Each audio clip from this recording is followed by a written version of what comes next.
sommes ici à Saly dans le cadre de la mise en œuvre des activités du programme Généralisation de la certification citoyenne, qui est un programme financé par l'Union européenne à l'Association des maires du Sénégal et au Forum civil, et dont le Forum civil est chargé de la mise en œuvre à travers son outil qui est la certification citoyenne, qui est un outil de mesure de la gouvernance locale. Pour dire juste que c'est un outil qui permet de mesurer la qualité des services publics locaux du moins rendus par les collectivités territoriales. Sa particularité est que ce sont des citoyens bénéficiaires de ces services publics-là qu'on renforce leur capacité et qui vont faire l'évaluation pour déterminer si leur collectivité a été bien gérée dans le cadre de l'organisation et du fonctionnement de la commune.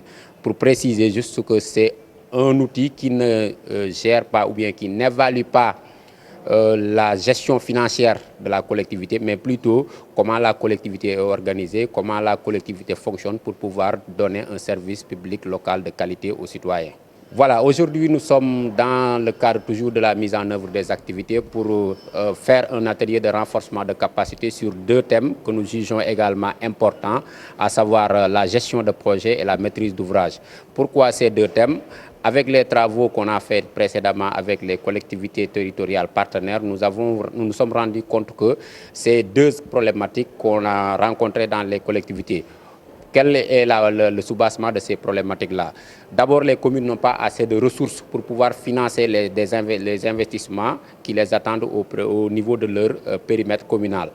Ensuite, le peu de ressources dont disposent les communes souvent leur permet de construire un certain nombre d'infrastructures, mais souvent les infrastructures construites ne sont pas occupées par les populations. Également, il y a le problème des infrastructures que l'État construit au niveau de ses collectivités locales, qui, parfois, les communes ne sont pas informées, souvent même l'autorité, le maire n'est pas informé, les populations ne sont pas informées. Et vous me permettrez d'insister sur ça à travers cet atelier et d'autres ateliers que nous avons fait dans les autres zones. Je rappelle que le programme travaille dans 50 collectivités territoriales du Sénégal, choisies dans les 14 régions.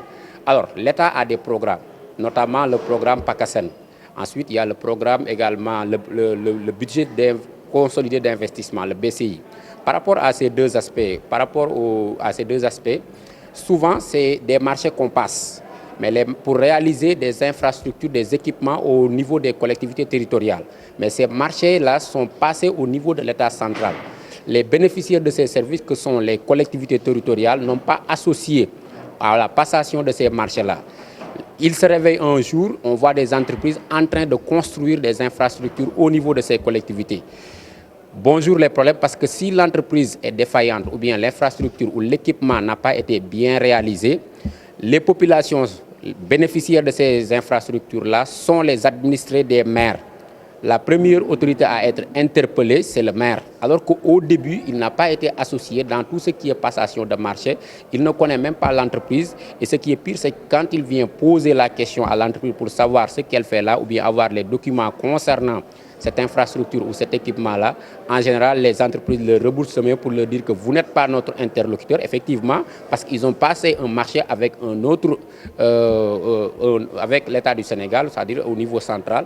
Donc, parfois, tout cela fait que les maires n'ont pas l'information qu'il faut, n'ont pas le contrat, n'ont pas les cahiers de charges qui leur permettent de vraiment savoir de quel type d'infrastructure et maintenant, souvent également, comment cette infrastructure sera utilisée. Donc les problèmes viennent, on attaque les maires, mais souvent les maires ne sont pas responsables de ces problèmes-là.